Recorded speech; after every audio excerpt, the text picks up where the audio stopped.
नमस्कार, मैं हूं सुरेश चौहान के और आज से हम आपके लिए शो लेकर आए चलते चलते। आज के पहले एपिसोड में हमारे साथ है धमाकेदार पर्सनैलिटी और हिंदुत्व के बुलंद आवाज़, जिनको हिंदू हृदय सम्राट कहा जाता है, डॉक्टर सुब्रमण्यम स्वामी जी से।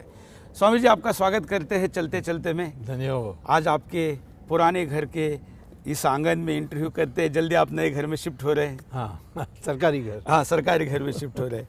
तो आज हम बात कर रहे हैं कि वैसे तो मैंने आपके साथ इंटरव्यू के लिए क्या सवाल पूछे जाए आपको, हाँ। ऐसा सवेरे 7 बजे सोशल मीडिया पे डाला था। हाँ। और आप पिछले 2.5-3 घंटे में हाँ। करीब 10,000 सवाल आए हैं। वाह। इसलिए आधे घंटे में तो ये नहीं हो सकते, मुझे आपको कई बार बुलाना हाँ, पड़ेगा। ठीक है, तो सुदर्शन के लिए कभी भी।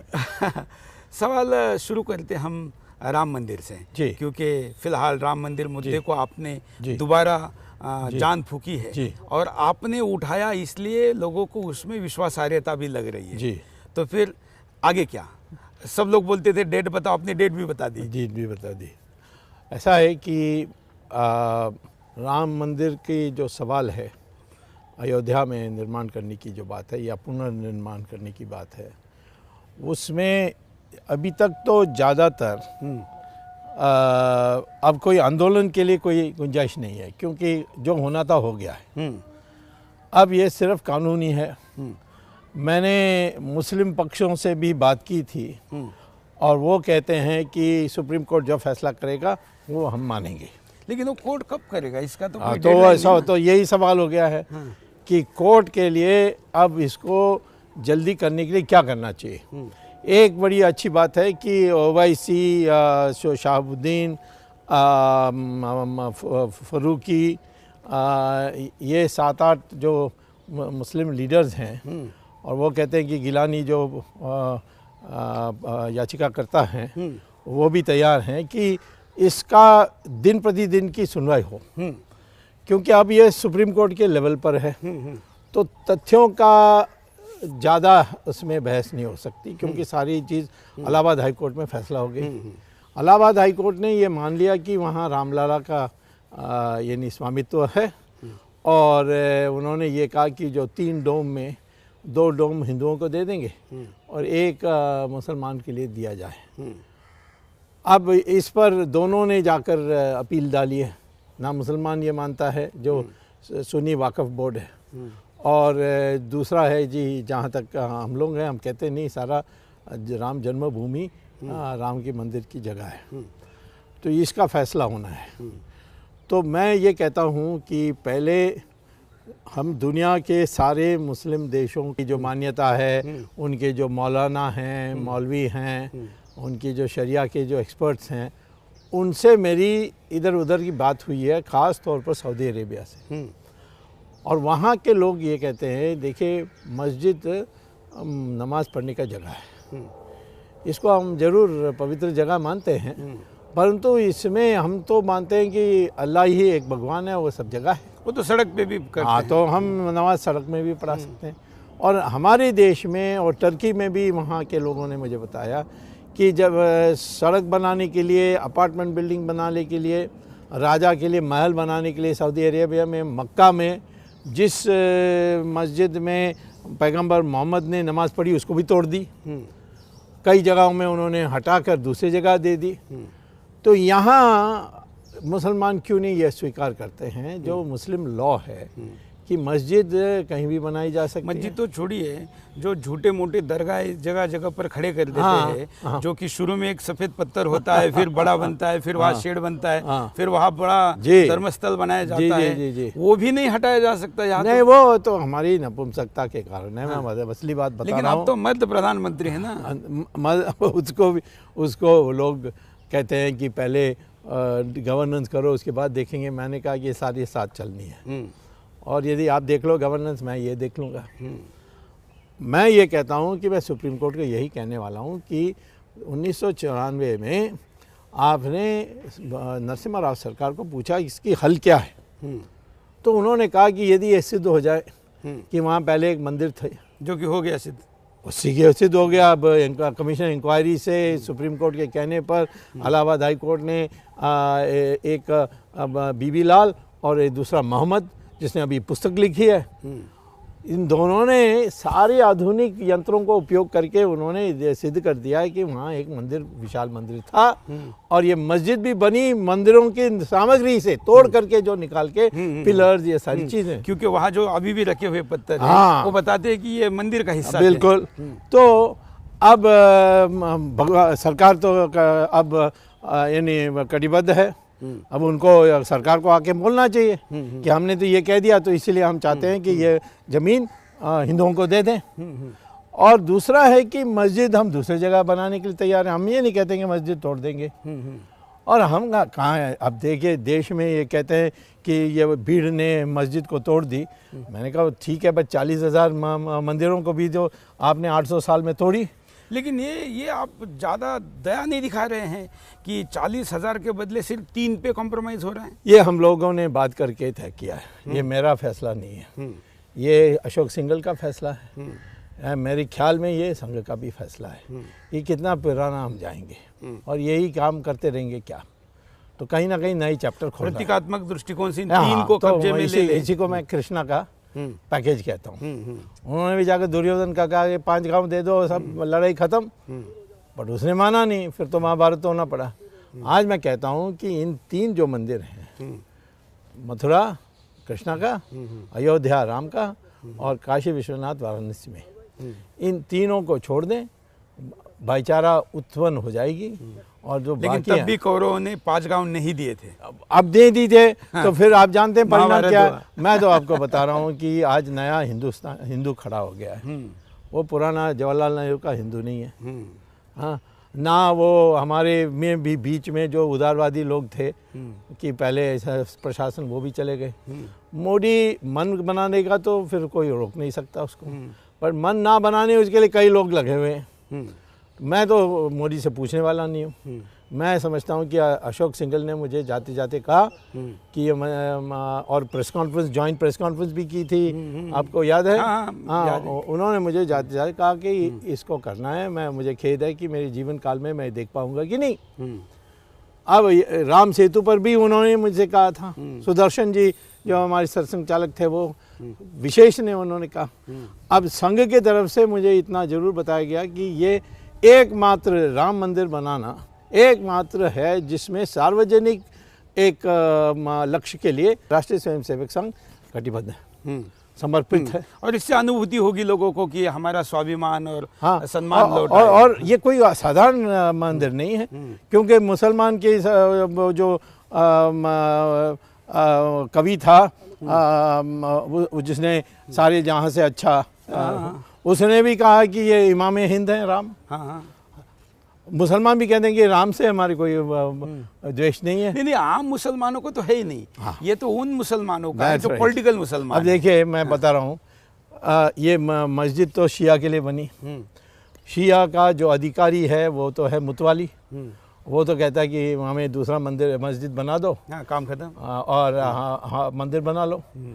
बट ये सुन्नी वाकफ बोर्ड, हाँ, वो कहते हैं कि उसका कोई रोल नहीं है। और उनका जो बहस है, हाँ, वो ये नहीं है कि हमारे धार्मिक स्थान तोड़ दिया। हाँ, वो कहते हैं कि हमारी एडवर्स पोजेशन, क्योंकि हम इतने साल यहाँ रहे तो हम ही मालिक हो गए हैं जमीन का। वो सिविल सूट, हाँ, वो रिजेक्ट कर दिया इलाहाबाद हाई कोर्ट ने किया, बिल्कुल। और लेकिन अब जो पॉलिटिकल मुसलमान हैं, जिसमें खास करके ओवैसी, अब ओवैसी से आगे निकलने के लिए आजम खान, इन लोगों का क्या होगा? क्योंकि ये मीडिया ने तो इनको मुसलमानों का वॉइस माना हुआ है। नहीं, देखिए, जहाँ तक आजम खान है, उसको मैं मुसलमान नहीं मानता हूँ, मैं उसको पागल मानता हूँ। समझ गए?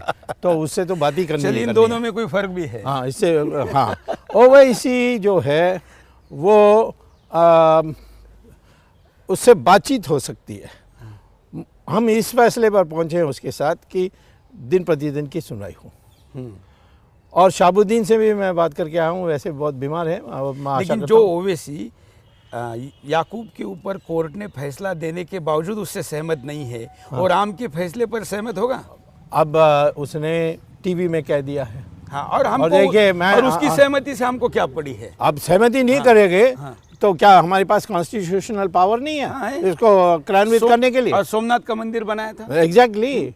तो इसीलिए मतलब मामला सोमनाथ तक भी जा सकता है, उतना वैसा निर्णय भी हो सकता है। इस सरकार से ऐसी अपेक्षा हम ज़्यादा पसंद करेंगे कि ये तैयार हो जाए। हाँ, क्योंकि मुसलमान तैयार हो जाएगा तो, क्योंकि मूल तो मुसलमान हिंदू पूर्वज का है, उसका हिंदू आप पूर्वज डीएनए हिंदू- थ्योरी देते हैं। मैं तो कह रहा हूँ, कोई कॉन्ट्रडिक्ट कर दे मुझे। हाँ, नहीं लेकिन डीएनए से क्या बनेगी? लोग कहते हैं खून का रंग एक है, उसमें भी तो नहीं, खून का रंग ब्लड कैसा? ब्लड ग्रुप नहीं, भी अलग अलग नहीं, है। नहीं नहीं नहीं नहीं, खून का और संबंध नहीं है। खून तो जानवर का खून भी, हमारे जानवर का खून भी फिर एक ही है। डीएनए तो रावण का भी हो सकता है। रावण का भी, रावण तो यहाँ ब्राह्मण था, उसका तो डीएनए हमारा है ही। तो फिर केवल डीएनए मिलने से बात क्या होगी? नहीं, नहीं, इनकी मैं जो ये- कल्चरल मैंने- फॉलोइंग है, वो- इनके दिमाग में जो कुछ गलत चीजें भरी उसको भी तो ठीक करना वही पड़ेगा। है। तो पहला ये मान लो कि तुम कहीं वहाँ से नहीं आए, हाँ। तुम आप लोग ये जो गोरी था, गजनी था, उनकी उसकी औलाद औलाद नहीं नहीं हो, है। हाँ। हाँ,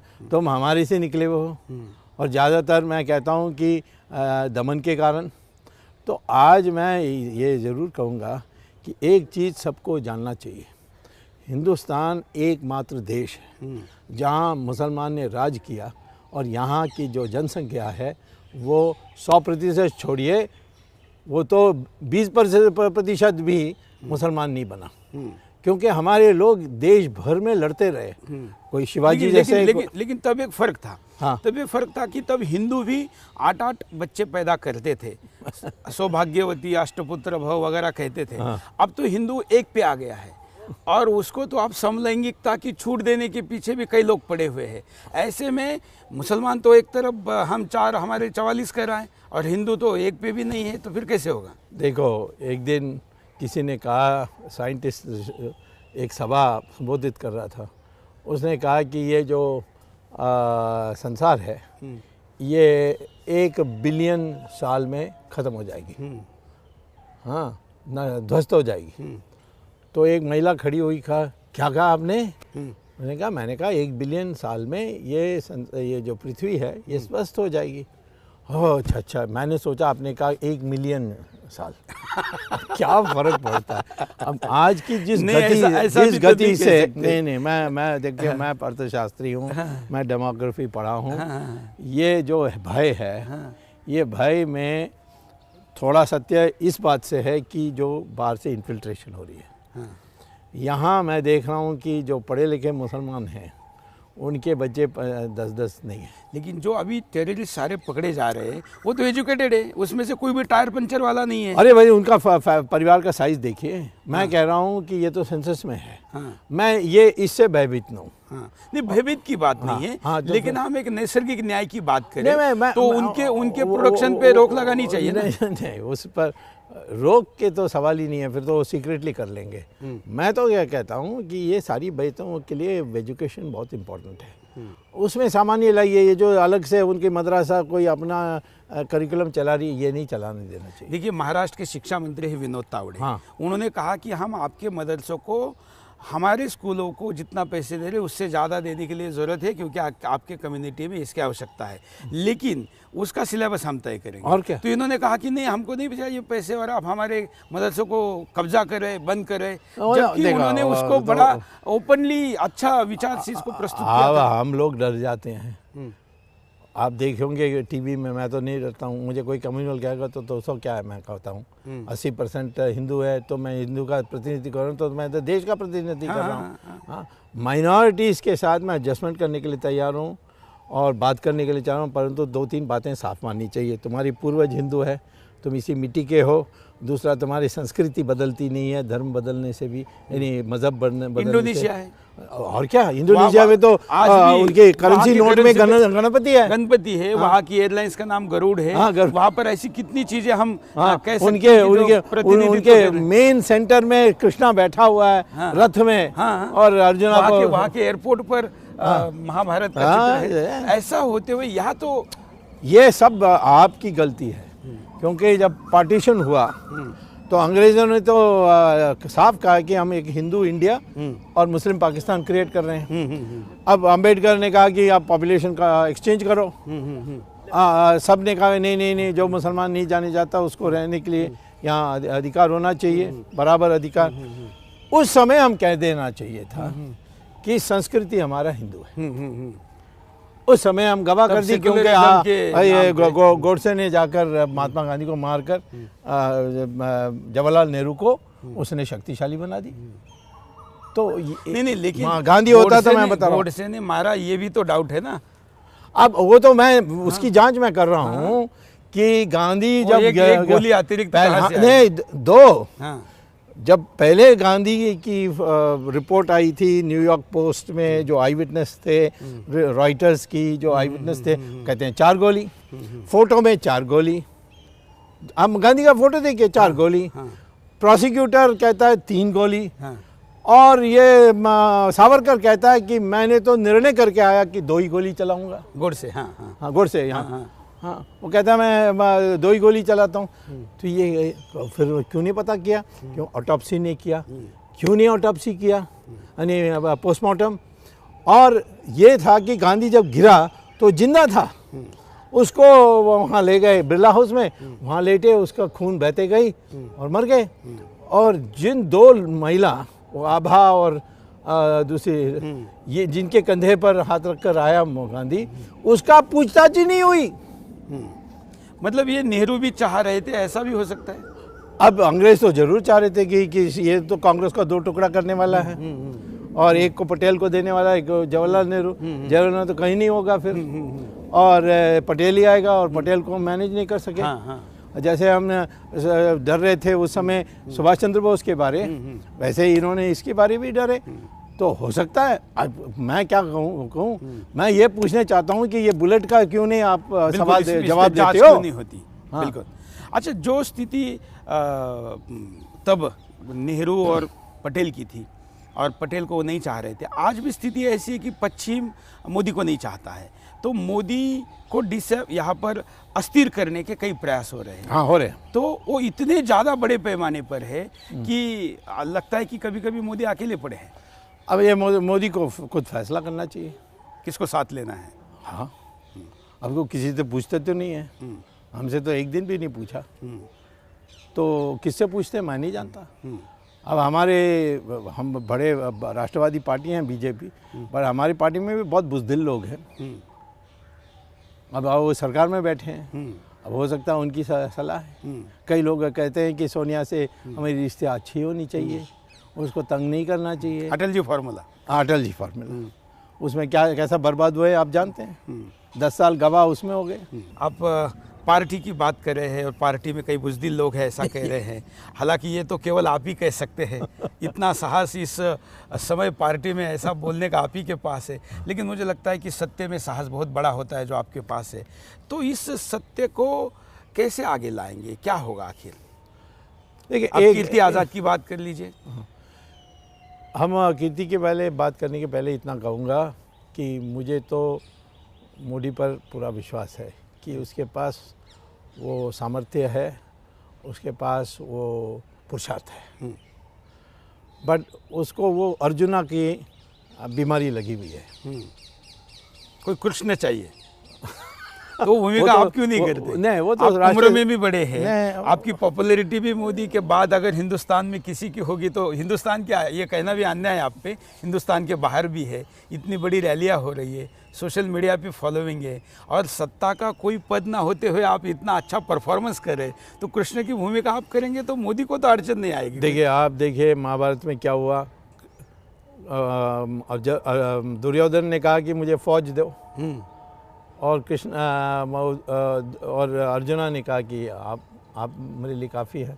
तो वो मुझसे पूछेंगे तो मैं ज़रूर उनको रास्ता बताऊंगा, बट पूछे बिना मैं नहीं करूंगा। उनको तो मैं क्या 1972 से जानता हूँ, इमरजेंसी में उनके साथ संपर्क था मेरा, तो उसके बारे मेरे दिल में तो बड़ी आदर और श्रद्धा है।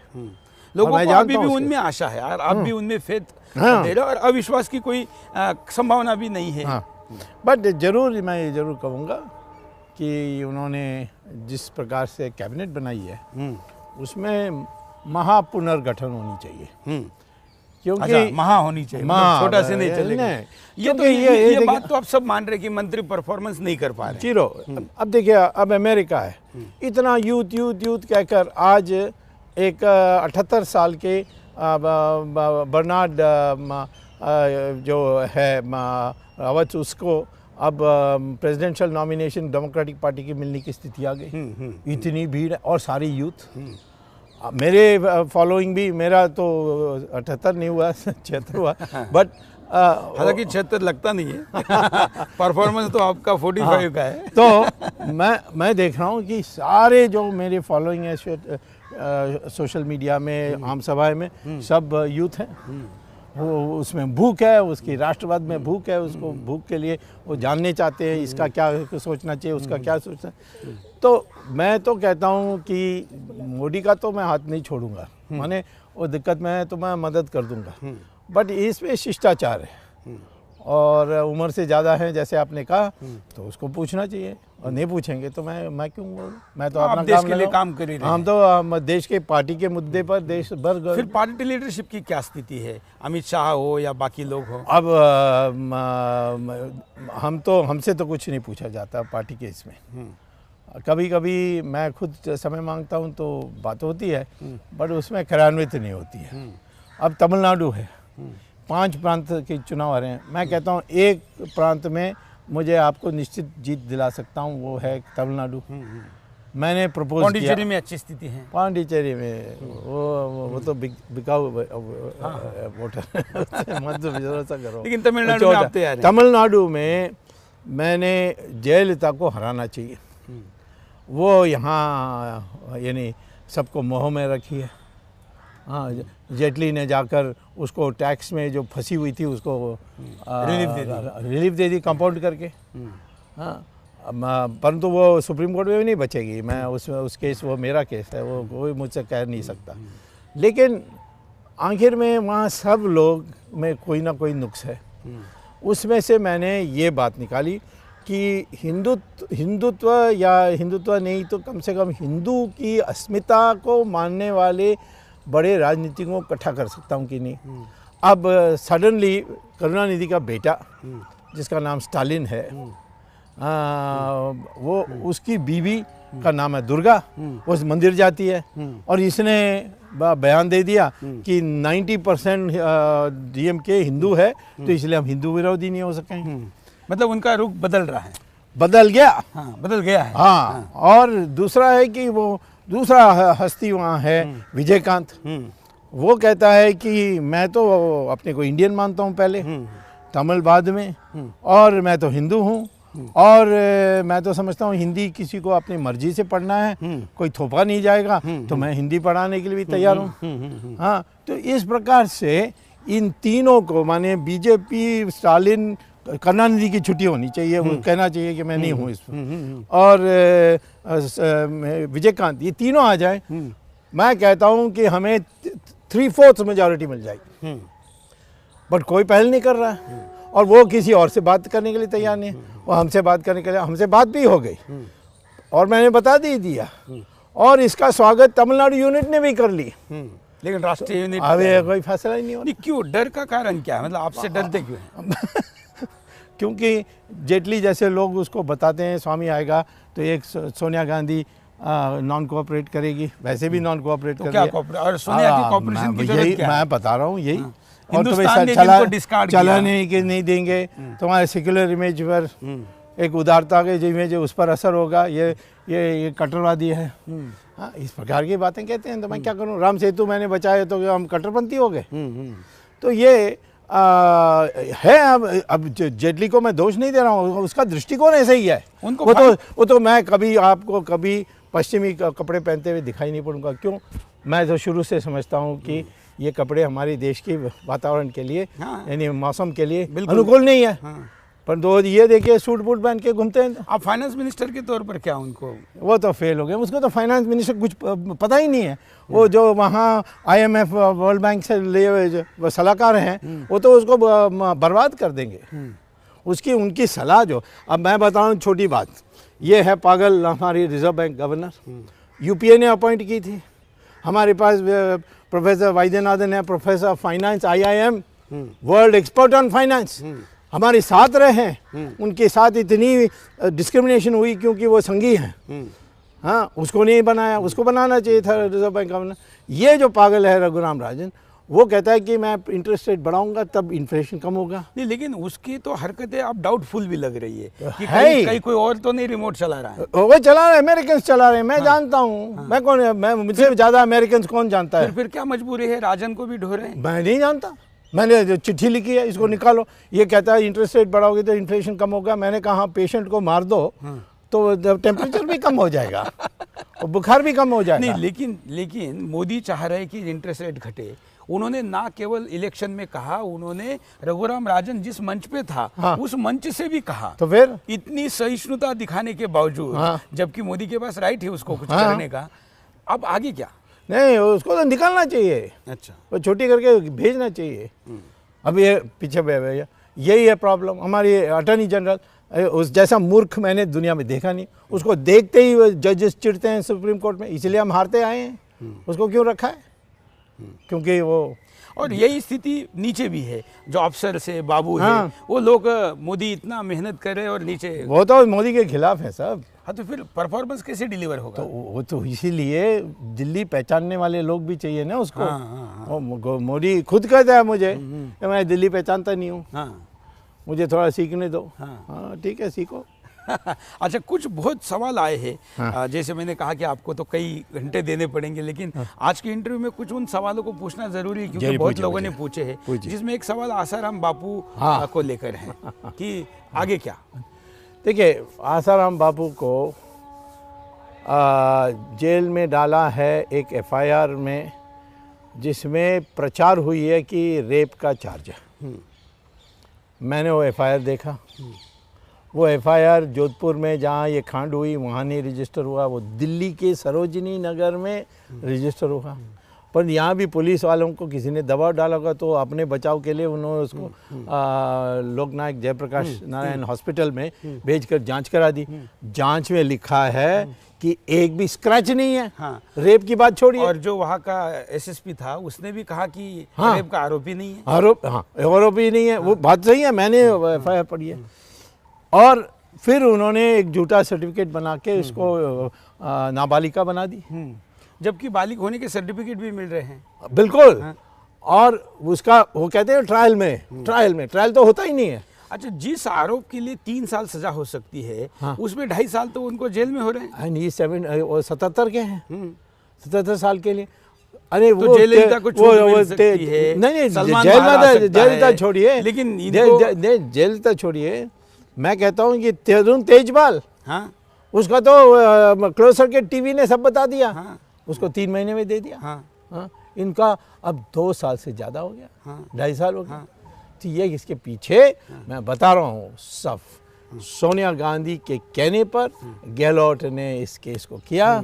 और लेकिन फिर तो आप तो दोनों जगह आपकी सरकार है, आप उसमें डेयरिंग करने में क्या हर्ज है? वसुंधरा वो तो डरपोक है।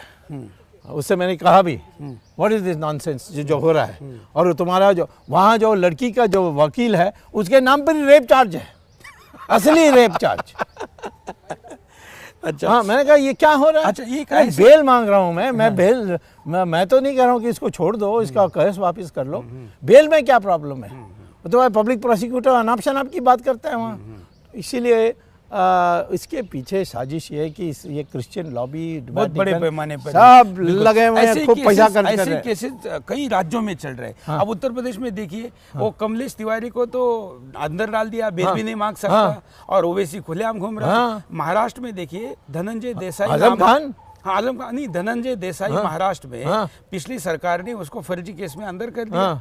ना उसकी बात सुनने के लिए कोई तैयार है। और अब तो वहाँ बीजेपी की सरकार है। उसकी बहन बेचारी कितने नेताओं को मिली, मैं खुद जानता हूँ। और धनंजय देसाई बेचारा इनोसेंट, इस केस में उसका कोई रोल नहीं, अभी भी अंदर है। अब इससे बड़ी हास्यास्पद बात बताऊं, मैंने 2006 में एक पुस्तक लिखी थी टेररिज्म पर। देश भर में उसकी बिक्री हुई और मनमोहन सिंह की सरकार ने उसको सब एम्बेसी में लाइब्रेरी में रखने के लिए बोल दिया। Suddenly out of the blue ये अटॉर्नी जनरल हमारी वो सुप्रीम कोर्ट को एक अर्जी देता है कि इस स्वामी को हेट स्पीच में प्रोसिक्यूट करना चाहिए इस पुस्तक के कारण। अच्छा हुआ कि प्रधानमंत्री की ध्यान आ गए इसमें, और उन्होंने गुस्सा में उनको कहा कि explain to him that we disapprove of this. उसके बाद इनको वापस करना पड़ा। मतलब ऐसा बहुत क्या कुछ है? हो रहा है। तो फिर इसके माने वो पॉलिटिकल कमिटमेंट नहीं है। हमारे साथ जो लोग हैं उनको ये पॉलिटिकल कमिटमेंट होना चाहिए, नहीं है तो मैं क्या करूं। बिल्कुल। चलिए, अब रुकना पड़ेगा, बारिश भी आ रही है। और कार्यक्रम के आखिर में आप देश को कोई संदेश देना चाहेंगे? देश महाशक्ति बनेगा। सब निराशा दूर करो और संकल्प करो कि देश को करेंगे, बिल्कुल आगे बढ़ेंगे। आगे। चलिए, आपने समय निकाला, धन्यवाद।